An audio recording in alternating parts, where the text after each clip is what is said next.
নমস্কাৰ, মোৰ চেনেলটোত আপোনালোক সকলোকে স্বাগতম জনাইছোঁ। মই আজি বনাব লৈছোঁ বৰালি মাছৰ জাতিলাও আঞ্জা। এয়া চাওকচোন, মই মাছখিনি ধুই ল'লোঁ, পিঁয়াজটাও কাটি লৈছোঁ। চাইডতে মোৱা মাছ কেইটামান আছে, তাকো ধুই চাফা কৰি থৈছোঁ। কুকাৰতে জাতিলাও বিলাহীও মই বইল কৰি থৈছোঁ, কেৰাহীও পাতি দিছোঁ। ইয়াত তেল দিলোঁ কেৰাহীত, মাছখিনি ভাজি ল'ম ৰঙচুৱা হোৱালৈকে। মাছখিনি সম্পূৰ্ণ ভজা হৈ গ'লে মই বইল কৰি থোৱা জাতিলাও বিলাহীখিনিও তেলত দি দিম। পাছত আপোনালোকক দেখাই আছোঁ কেনেকৈ বনাম। মাছ ভজা মোৰ হৈয়ে গৈছে। এতিয়া মই তেলতে পিঁয়াজ জলকীয়া এটা ফালি লৈছিলোঁ যে সেইখিনি দি দিলোঁ। মাছ ভজা তেলতে দিছোঁ, খাবলৈ সোৱাদ হয় তেলখিনি দিলে।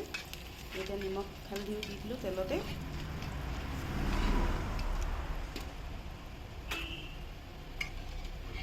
মই এতিয়া বইল কৰি লোৱা জাতিলাও বিলাহীখিনি দি দিম। জাতিলাওটো বইল কৰি কাৰণে ল'লোঁ, মই ভাল নালাগিলে জাতিলাওটো, অলপ বুঢ়া বুঢ়া যেন লাগিলে। মই এনেই ভাজিয়ে লওঁ, আজি কিন্তু বইল কৰি লৈ দি দিছোঁ তেলতে। এতিয়া অকণমান ঢাকনাখন মাৰি দিম, ঢাকনা মাৰি দিছোঁ মই। আঞ্জা উতলাত মাছ দি দিলোঁ।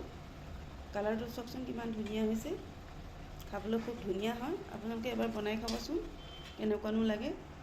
এয়া চাওক, আঞ্জাখিনি দেখিবলৈ ধুনীয়া হৈছে। এতিয়া মোৰ হৈ গ'ল আঞ্জা। কালাৰটো দেখি মাছৰ আঞ্জা খাওঁ খাওঁ লাগিছে, ধনিয়া গোন্ধটোতে আৰু ভাল লাগিছে। আপোনালোকে এইদৰে বনাই খাব। মোৰ ভিডিঅ'বোৰ যদি চাই ভাল লাগে, লাইক কৰিব, কমেণ্ট কৰিব, শ্বেয়াৰ কৰিব, লগতে ছাবস্ক্ৰাইব কৰি দিবলৈ নাপাহৰিব।